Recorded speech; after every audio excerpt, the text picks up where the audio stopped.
Саламатсыздар ма, білім алушылар? Сіздің назарыңызға дәріс 13 арам шөптермен күресудің химиялық шаралары. Қаралатын сұрақтар: тұтас таңдамалы әсер ететін гербицидтер түсінігі, сипаттамасы, гербицидтердің топырақтық эффектісі.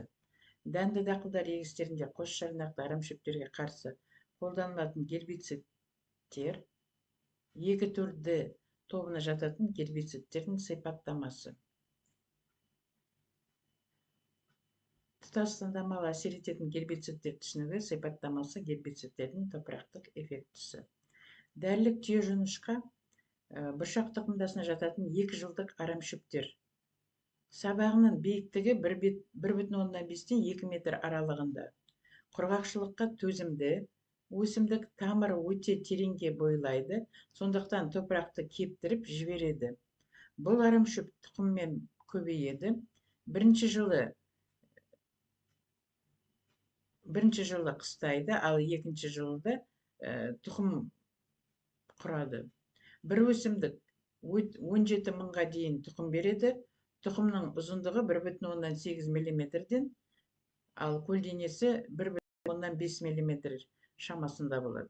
Ол өзінің өнгіштік қабілетін топырақта ұзақ сақтайды.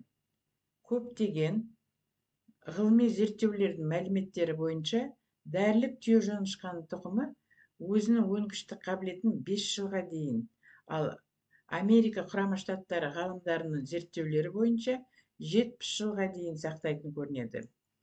Күзде және көктемде, яғни ылғал жеткілікті болған мезгілдерде топырақтың 5 сантиметрге дейін тереңдігінде жақсы өніп шығады. Ол көгеріп шыққан кезде улы болады. Көп жағдайда ірі қара малды, қойды, жылқыны уландырады. Күздік және жаздық дәнді дақылдарды жүгері, күнбағыс, асбұршақ егістерін ластайды. Енді олармен күресу шаралары, аз жылдық арам шөптермен күресу шаралары. Оларға қарсы қолданылатын агротехникалық шаралардың ішінде күзде жерді сүдігер жырту жақсы нәтиже береді. Өйткені көптеген аз жылдық арам шөптердің әсіресе ерте пісетін түрлерінің тұқымдары шашылып, топырақтың беткі қабатында қалады. Содан көктемде қаулап өсіп, танапты ластайды. Сондықтан сүдігер өңдеу арқылы оларды топырақтың беткі қабатынан оның астыңғы қабатына терең сіңіргеннен кейін жер бетіне көктеп шықпайды. Аз жылдық арам шөптер тұқымдарын жоюда өршіту әдісінің маңызы зор. Ол үшін топырақтағы тұқымдардың көптеп шығуына қолайлы жағдай жасап, топырақты қопсыту, ептеп ылғандандыру, арам шөптер көптеп шыққан кейін оларды егін себер алдында тырмалау, культивациялау, дискілеу арқылы қырқып жою керек. Бұл тәсілді Қазақстанның күзі ұзақ әрі жылы оңтүстік және оңтүстік шығыс аймақтарында сүдігер жыртқанға дейін, күзі ерте түсетін және салқын солтүстік өңірлерінде ерте көктемде қар кеткеннен кейін егін сепкенге дейін топырақ өңдеу жүйесінде жүргізуге болады. Аталған әдісті пар өңдеу жүйесінде Қазақстанның барлық аймағында жүзеге асыруға болады. Аз жылдық арам шөптерді жою үшін оларға қарсы гербицидтер қолдану жақсы нәтиже береді. Әсіресе дәнді дақылдар егісін ластап, оларға көп зиян келтіретін қара сұлыны жою үшін илоксан гербицидін қара сұлының 2 жапырағы пайда болған кезде жаздық және күздік бидай егістерінде әр гектарға 2,5-3 әсер етуші заты бар және 5 литр шамасында бүріккен дұрыс. Ал триалатты егін себер алдында әр гектары 1,7-3,4 литр шамасында бүрку шашып топыраққа тез арада сіңдіру керек. Кері жағдайда ол үшін кетіп ешқандай әсер бермейді. Енді көп жылдық арам шөптер өкілдері және оларға қысқаша сипаттама берсек, көп жылдық арам шөптерге 2 жылдан артық өмір сүріп бірнеше рет ұрпақ беріп өсімдіктер жатады. Олар негізінен вегетативтік жолмен, сонымен қатар тұқымы арқылы көбейеді. Көпжылдық арамшөптер тамыр жүйесіне қарай бірнеше топқа бөлінеді. Олардың ішінде Қазақстанда көп тарағандар тамыр сабақты, көген тамырлы, атпа тамырлы, кіндік тамырлы және басқа да топтар жатады. Көген тамырлы арамшөптердің ең зияндылары кәдімгі қамыс, қара жарық, жатаған бидайы, құмай және басқалары жатады. Кіндік тамырлы арамшөптер. Кіндік тамырлы арамшөптердің топырақта қыстайтын бір ғана жуан кіндік тамыры болады. Көктемде тамыр мойнын бүршегінен жаңа өркен өсіп шығады. Ал енді негізгі өкілдері ашы жусан, қышқыл қымыздық және басқалары. Ашы жусан ол күрделі гүлдер тұқымдасына жататын көпжылдық арамшөптер. Сабағының биіктігі 60 сантиметрге дейін, тұқымы және вегетативтік мүшелері арқылы көбейеді. Бір өсімдік 100 мыңға дейін тұқым береді. Оның ұзындығы 0,8 мм-ден топырақтың беткі қабатынан жақсы өніп шығады. Вегетативті көбеюі тамыр мойнында орналасқан бүршіктері арқылы жүзеге асады. Бұл бүршіктерден бірінші жылы сабақ түзбейтін өркендер пайда болады, ал екінші жылы жеміс беріп, содан кейін қурап кетеді. Ашы жусан үйлердің ауласында, жолдардың жиектерінде, бос жатқан басқа жерлерде кездеседі. Әсіресе күздік дақылдар мен көпжылдық шөптері ластайды.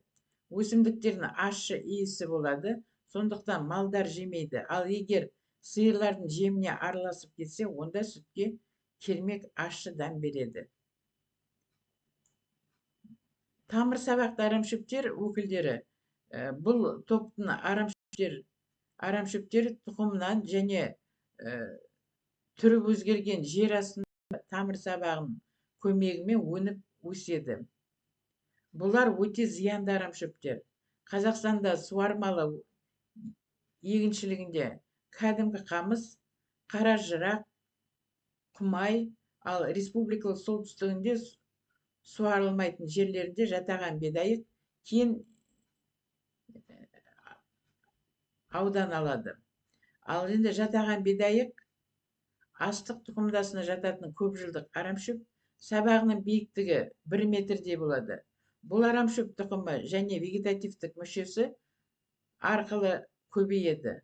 Бір түп өсімдік 300-ге дейін, ал барлық тамыр сабағымен қоса есептегенде 10 мыңға дейін дән береді. Дәннің ұзындығы 4 мм, ені 1,25 мм. Ал топырақ 20-30 градусқа қызғанда көктеп шыға алады. Өзінің өнгіштік қабілетін топырақта 3 жылдан астам уақыт сақтайды. Жатаған бидайық негізінен тамыр сабағы арқылы вегетативті жолмен көбейеді. 1 гектарда тамыр сабақтың ұзындығы 900 шақырымға, ал ондағы бүршіктер саны 50-60 миллионға жетеді. Тамыр сабақтың топыраққа бойлау тереңдігін оның типі мен гранулометриялы құрамына байланысты болады. Ал саздақ және сазды картобы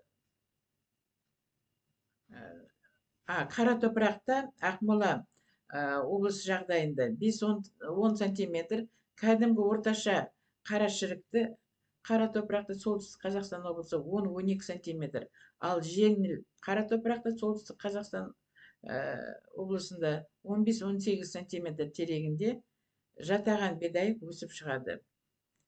Жатаған бидайық республиканың солтүстік облыстарында дән дақылдар егістерін ластайды, ал оңтүстік аймағында ылғалды мол танаптарда тарайды.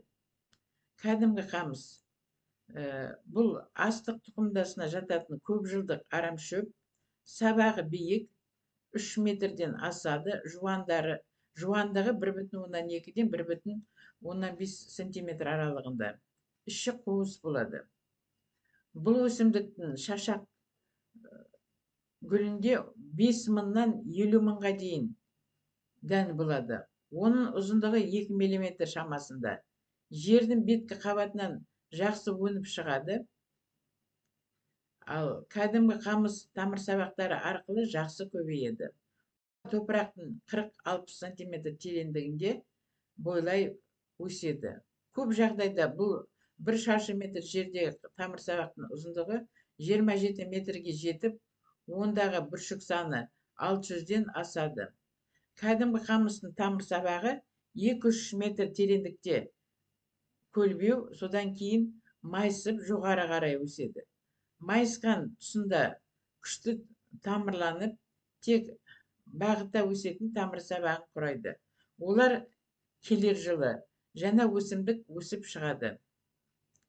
Кәдімгі қамыстың бір ерекшелігі, ол тек ылғалды мол жерлерде ғана өседі. Сондықтан бұл өсімдік республиканың оңтүстігінде және оңтүстік шығыс өңіріндегі суармалы егістерінде кең таралған.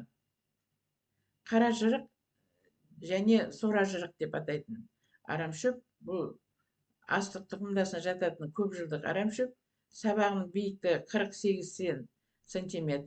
Бір өсімдік 2 мыңға дейін тұқым береді. Ол жердің беткі қабатында 2-3 см қабатынан топырақ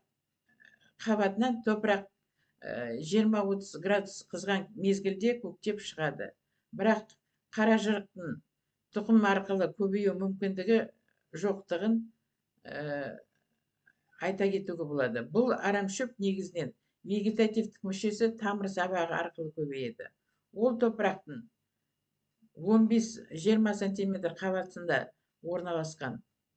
Тамырсабағының ұзындығы 2 метр шамасында, өсуіне қолайлы жағдай туған кезде бір жаздың ішінде 18-40 есе көбейіп, 1 гектар жердегі тамырының ұзындығы 800 шақырым, салмағы 4,5 тонна, ал бүршік саны 4,5 миллионға жетеді. Тамырсабағының басым көпшілігі суармалы жерлерде 15-17 см тереңдігінде, ал тәлімі егістерде 0,5 см тереңдікте орналасады.